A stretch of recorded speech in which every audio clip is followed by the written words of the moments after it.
Welcome to I Caught It on Audio. This is 64 Tacos Book Club Episode 11, Dune, Part 6.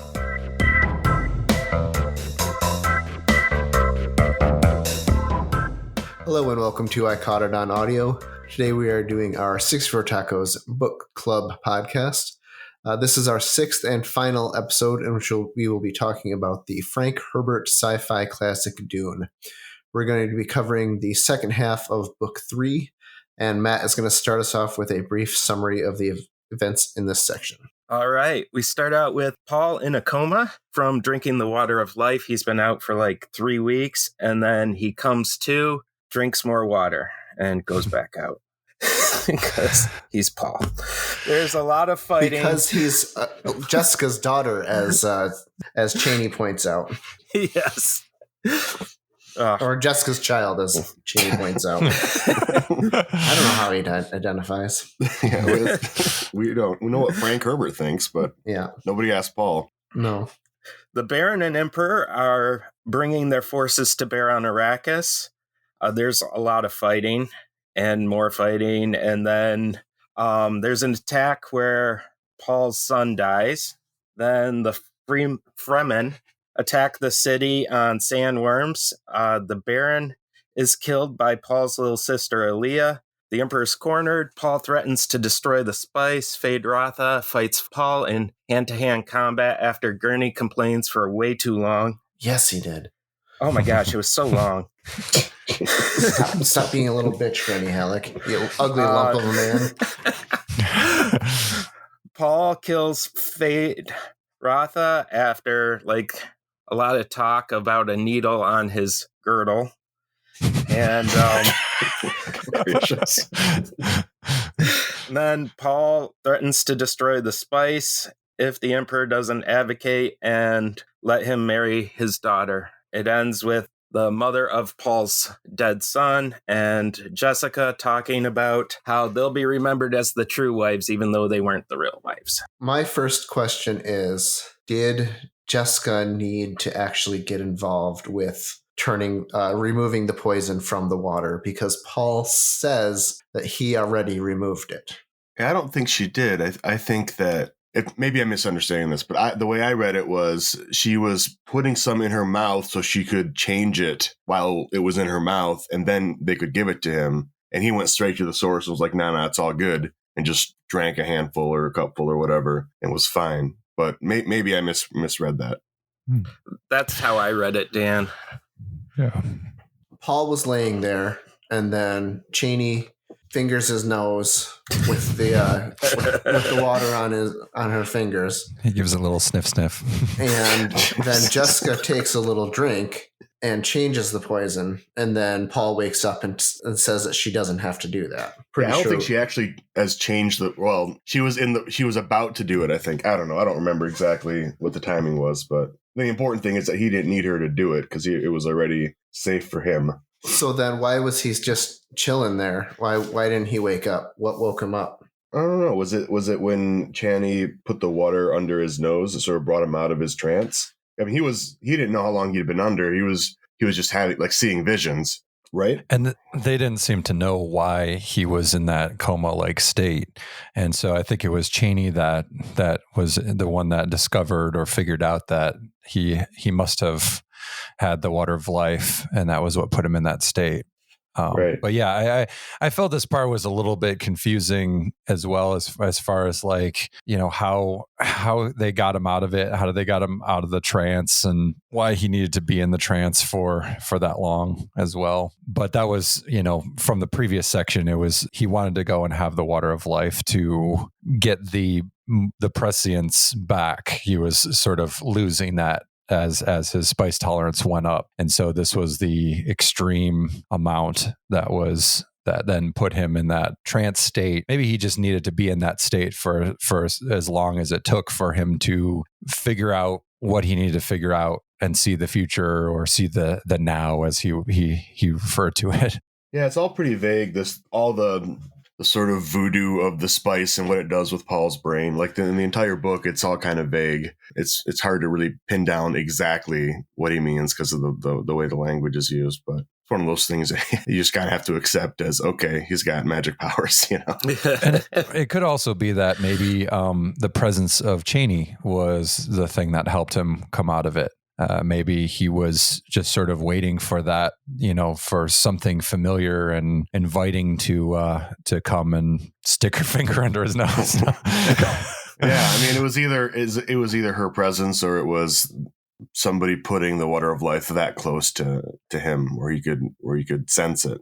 But I also think, when he says that it wasn't actually poison, that the implication there is that he's not in a coma state from being poisoned. He's in this trance state from having the excess of the drug. Yes. From doing the thing that he needed it to do. Yeah, he says he converted it. So he was able to process it and change it from poison to pure spice or whatever the water of life actually is, like extra concentrated magic power. I don't know. And then when he says that if they put the water of life above a pre-spice mass, that's going to create the water of death. Does that imply here's another confusing part that one of my questions was, is it that they're just going to put water all over Arrakis and that's going to basically kill all the spice production off, or the spice ability to get it from the worms, because most of the worms will die presumably? Or is it something where the water of life, being this kind of poison substance from a worm dying, if they put that into the spice, it sort of like poisons the well almost? That's what I thought. Okay. That's kind of the way I was going, but I was curious about your guys' opinions, because it was slightly vague and not exacting. Well, both of those things that you mentioned, I think, are true, that the dream to convert Arrakis to like a more fertile land and not be all desert.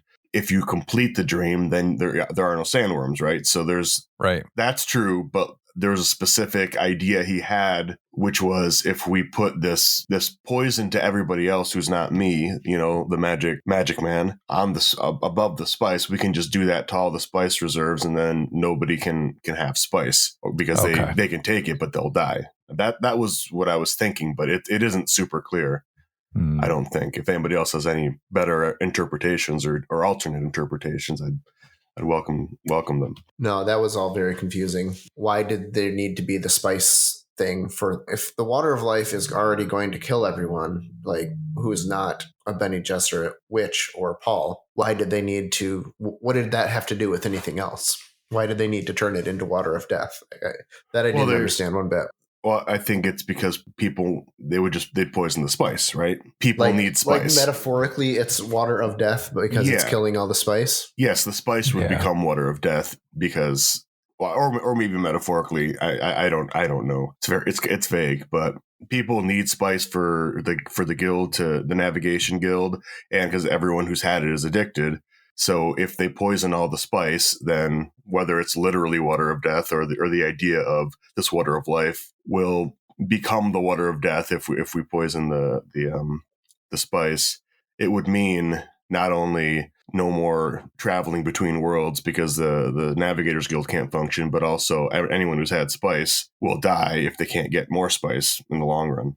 Do we think that Paul would actually destroy all the spice to do that thing to have the control to, because they talk about how he who controls a thing, he who can destroy a thing controls the thing. But I'm just wondering if Paul the spice addict, would actually... Are we talking about Paul Atreides? Are we talking about Muad'Dib? Because apparently, depending on which name he uses, he has different obligations. I think unifying all of those, he's still a spice addict at his heart. So, and that's what makes me think he probably wouldn't actually do that, or he wouldn't. Maybe not. But that would be probably the only way to stop the jihad that he was trying to stop, and then at a certain point realizes he can't stop. So maybe he would make the sacrifice. I don't know. It would kill a lot of people also, so maybe that's not better. So they used the family atomics to blast a hole in the shield on the Emperor's ship, right? No. The shield wall is a giant like rock face that the reason that all the civilization, like the cities and villages, exist is because that protects the natural storms. It hits the shield wall and like takes a bunch of the strength out of it. So like so this is a physical. Yeah, it's a physical thing. I looked it up because it was a little unclear because they call it a shield wall and there are shields. Yeah. But that's the name of a giant rock outcropping that protects the stuff on the other side of it, where all the civilization exists on Arrakis. Right. So all of the cities are within the shield wall, and Yeah, then they're all outside of that protected by is the vast desert of their world. Yes. And then they use the family atomics to break this giant structure. Yeah, they just blast a hole in the mountain essentially, in the cliff, and then they ride sandworms into the cities and was there no radiation from the family atomics? There probably was. There's never radiation in sci-fi books from this era's nukes. But the funny thing about it is they talked about the effects of the radiation, the lingering radiation from destroying a shield with a laser gun. Yeah. I mean, we don't know. This is so far in the future that we don't know if they figured out atomics. And these are clean atomics. Who knows? They're family friendly atomics. Volkswagen proved conclusively that you can do it without any sort of cheating or anything. But so presumably they don't have them because obviously Frank Herbert, unless he's a real idiot, is aware of what happened when we dropped atomic bombs 20 years earlier. I don't think you could, if it was 1940, you might say, oh yeah, atomics. And you could claim ignorance that an atomic bomb wouldn't have those consequences, but you obviously couldn't ride right through the wake of where you just set a bomb off, atomic bomb. So they must be safe atomics. Safe atomics. Okay. Family atomics. Yeah. That's family. Family safe. Was the death of little Leto pointless? What was the point of that? Because it just seems like out of the blue, he's dead. It wasn't really a fleshed out character to begin with. I mean, it was always just kind of like in the background. But I just felt like it didn't really, I mean, Paul was already on the path. It wasn't like he needed that solidification of his intentions. Often in storytelling, you'll give your character an extra motive to finally go to get them over the threshold, right? And that's what you're wondering is was this an attempt at that, or because it certainly didn't feel like it. Because I mean, as a reader, I didn't have any care one way or another about a little Duke Leto. I mean, sure, a child dying and that's bad, but why did we care about that character beyond that? It felt pretty pointless to me. Well, I think one thing it did is it showed how less of a normal human Paul is becoming because he wasn't greatly affected by it. And also it wasn't a plot mechanism, but like bad things happen when you're fighting each other. Yeah. It kind of comes out of nowhere, like you're not expecting it, and you're like, oh, okay, the Emperor is dangerous because look, he was able to get to the safe place where the son and sister of Paul were being hidden away in safety. Yeah. So I guess it could work that way, but I just figured it was casualty of violence, and I guess that's fairly realistic, even though it didn't really serve a very specific plot purpose. And they can always make more. So yeah, well, many more sons. Paul Muad'Dib promised it. Yeah, to his concubine Cheney. Yes, Osu, the one who knows his tender love. That's right, tender love. Tender lover.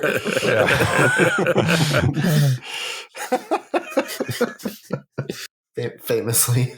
So my last question is, do we think that Paul summoned that storm? Does he have that type of ability, or was it just was it a thing that was happening at the same time and they used that as their cover? I didn't get the impression that Paul summoned the great grandmother of a storm. Okay. Yeah, I think that was superstition of the Fremen, who more and more see him as a sort of like a holy figure.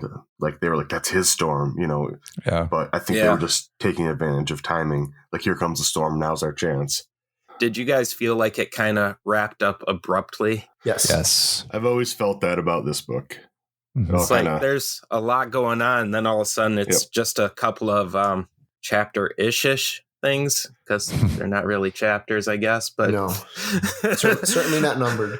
But that is how this book has been. It's like long expository, dense world building, and then a burst of action, and then you settle down. So this was just a final burst of action. But yes, it suddenly it all came to a head. Did you guys think, on that subject of the end here, did you find the Baron's demise poetic or appropriate, or did it seem very like quick and weird? Like, did you expect Aaliyah to be the one to just slip in there and kill him? You know, you're talking about the midget abomination, Aaliyah. I have to say, using the ganja bar on her grandfather. I thoroughly enjoyed the whole section just because of how befuddled the Baron was. Like, what's going on? I know. He has no control of suddenly all his plans within plans, and this tiny precocious person says super weird shit to him and then like pokes him with a needle, like, and then he just dies. Yeah, I'm interested to see how that plays out in the movie. I wish that scene had been voiced by the voice actors.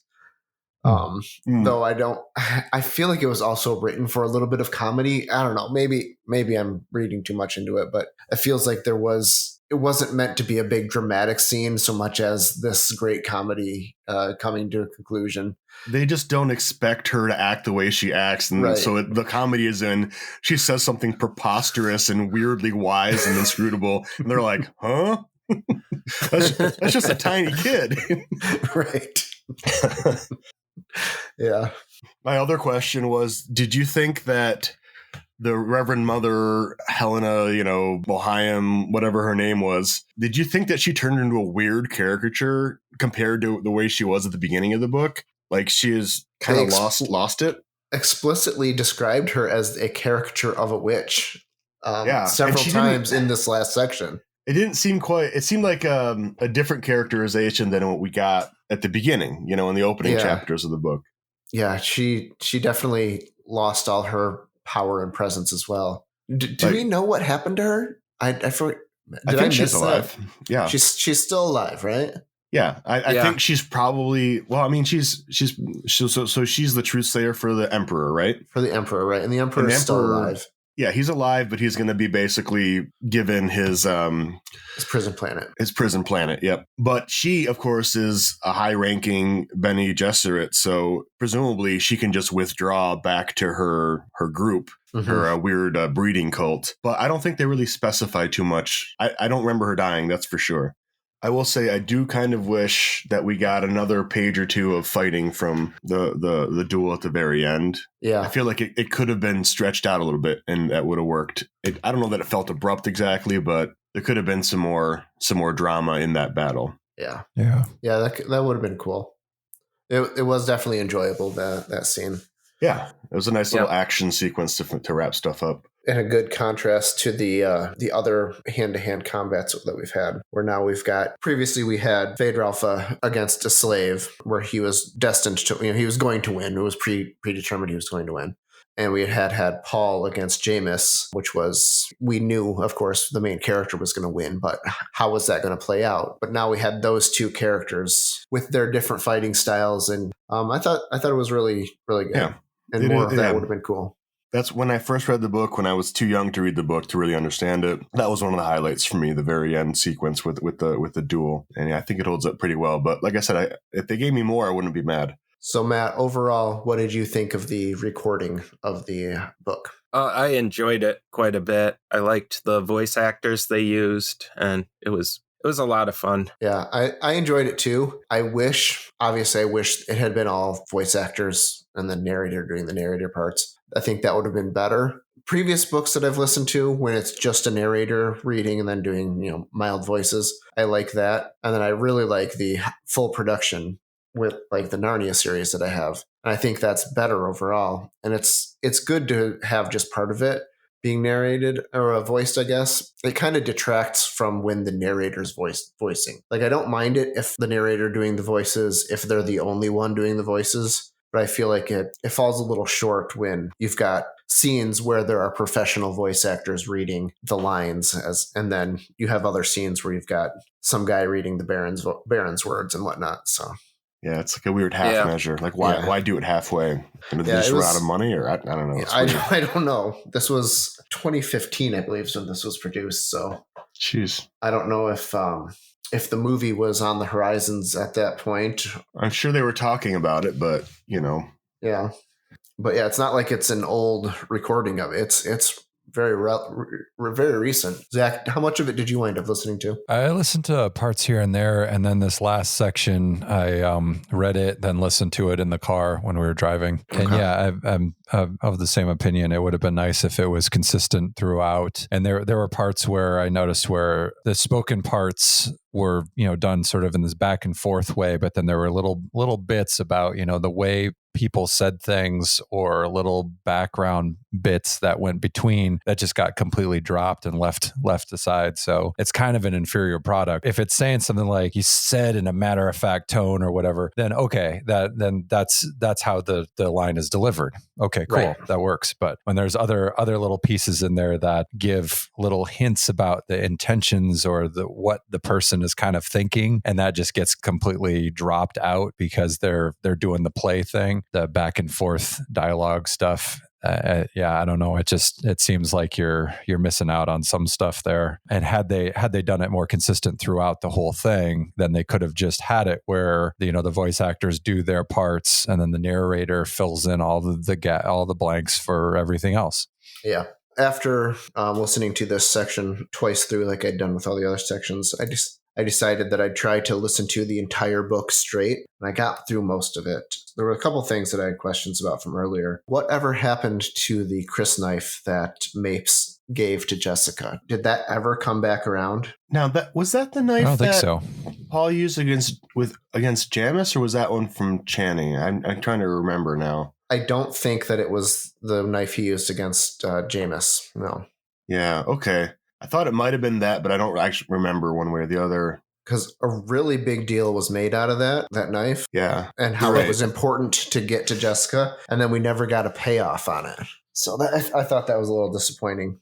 Yeah. It's like he kind of let that fall by the wayside. Yeah. There could have been a great opportunity for that important item that was so important for Mapes to get to Jessica to come full circle. So I don't know. It would have been nice to see the Hunter Seekers again at some point later on in the book. I thought that there was a lot of attention paid to the importance of that device, all for that one section, and then we never see it again. Yeah. We did get the Gom Jabbar back at the end, which was kind of fun. I thought that was really cool. When we got to the whole Lady Fenring and Count Fenring section where they're at the arena watching the gladiator events, I didn't realize that was the same character who had left the secret message in the weirding room for Lady Jessica. So that was neat to go back and relearn that. I think going back and knowing the end of the story helped me understand the next time, this last time through that I went through it, because there's so much, just so very much in this story that it's hard to remember something that you listened to 3 weeks prior and who that and that character has not been mentioned once since. And then all of a sudden they surface again. Especially when you're listening, because I think when you're reading, at least for me, when I see the name, there's an easier connection because I'm not just hearing a word pass by. And there's so many new words that you can very easily just be like, oh, well, whatever. Yeah. And it's not like I don't see words when I'm reading a book like this and be like, what does fidakant or whatever mean again? I can't remember. But with names, it's easier to connect the two. But if you're listening, I imagine you're just like, oh, there's another name that, I'm not seeing. I'm just hearing someone say. So. Well, and for me, I'm terrible with names anyway. So that is always an obstacle for me when I'm reading.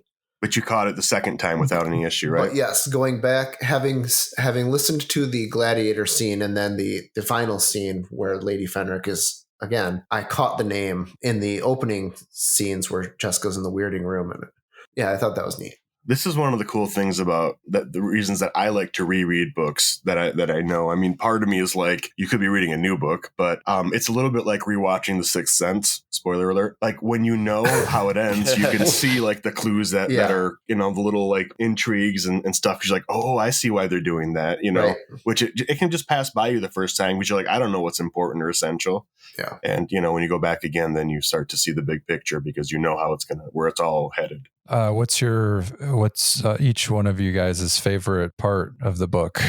For me, it was the funeral of Jameis. I really liked how that was kind of sort of solidifying some of their cultural aspects in the Fremen, and then also kind of Paul's shift from the boyish innocence to the more manly leadership role.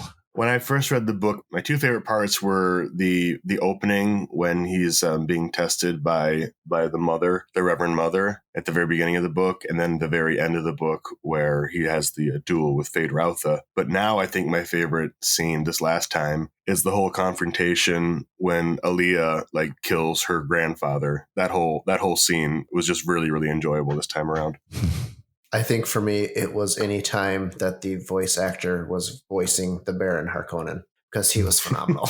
It was just so engaging and just so just booming deep. You knew he was evil and just so good. Matt, you got any favorite spot of the book, part of the book? I think my favorite parts of the book were early on when we first got to Arrakis and the world building that was going on with that, on how Arrakis worked, and the gathering of spice and the introduction of the sandworms and all that. Now that we've all read the book and we've all seen the movie, right? The Dune one?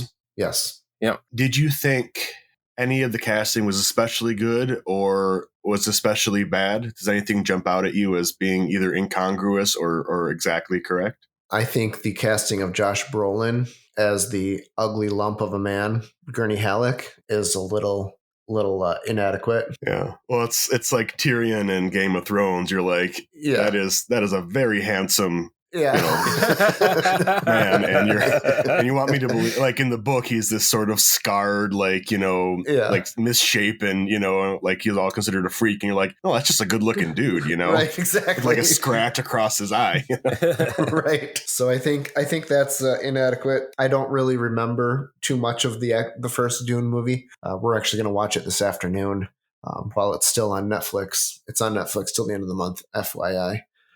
I don't know. I think it was interesting that they cast a female character, cast Kynes as a female charcher. Mm-hmm. Yeah, it worked. There's no reason it couldn't be. I mean, it was 1965, and that's probably why I don't know that they ever refer to Kynes. I mean, maybe they do. Say he has a wife that's a Fremen. Okay, yes. So then maybe she has a wife that's a Fremen, or she has a husband that's a Fremen. Doesn't really matter. I don't remember. Doesn't change anything. No. So I thought that was good. Zendaya as the elfin-faced Chani is good. We'll see. I don't think Chani gets developed very much, so we'll see what they do with their superstar young actress Zendaya. See if they fill her character out a little bit more. What is it? Timothy Chalamet as Paul. Paul Madib, Arrakis, Atreus. Lisan Al-Gaib. Usul. I think he's pretty good. Yeah. I mean, he does appear much younger than he is, which I think works for the character, and he looks like the way I imagine Paul, more or less. Zach, are you still thinking he needs to be more like Kyle MacLachlan? Well, that Kyle is a poor casting. All right, is amazing, but he's like 50.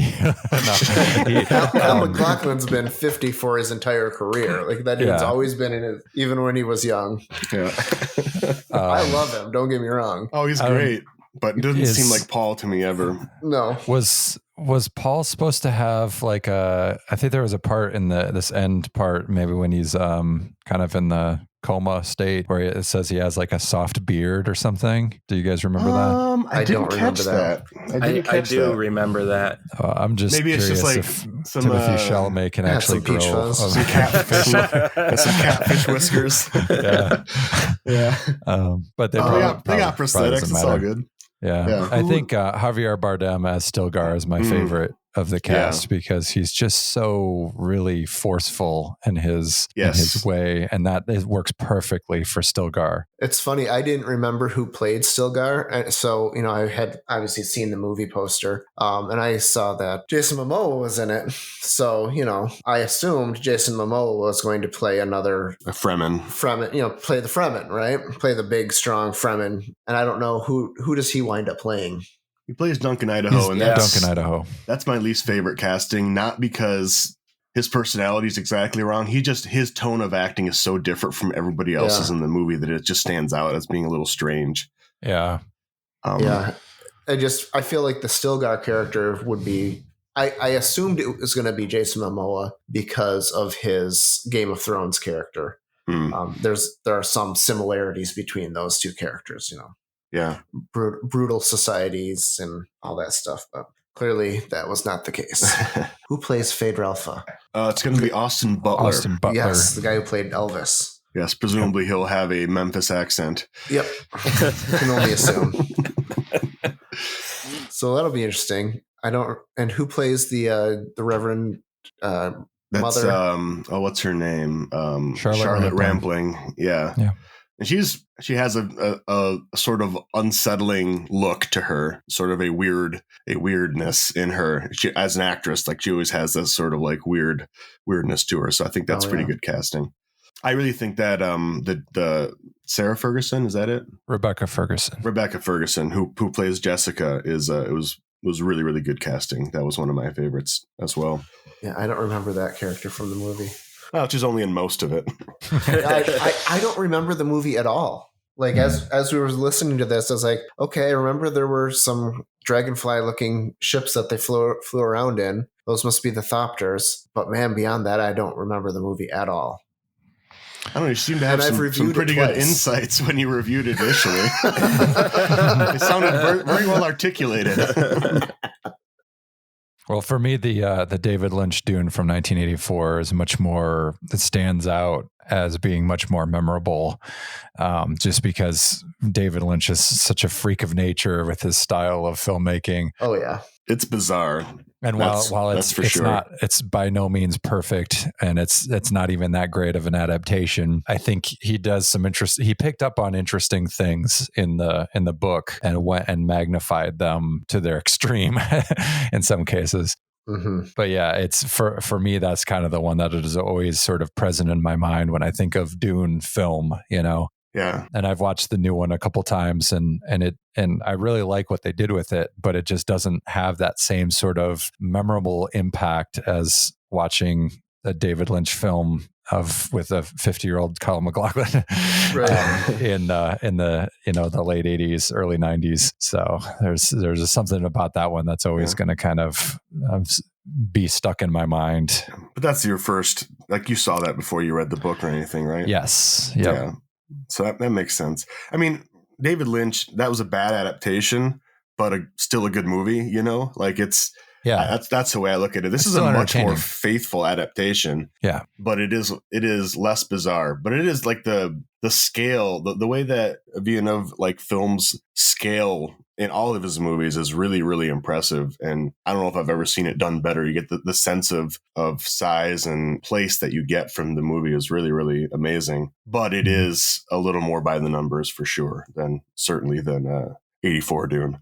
Yeah. We're going to talk soon after we all see the Dune Part 2, right? Yep. Yep. One of our upcoming final impressions there. Yeah. One of our upcoming water cooler chats is going to be on the Dune 2 movie. So you can look for that coming soon. Tell us what you think about Dune in the comments. Like and subscribe if you do that kind of thing. And if you want more content like this, you can find everything we've done at 64tacos.com. And if you really liked it, you can go to buymeacoffee.com/64tacos and you can buy us a taco. Thanks for listening.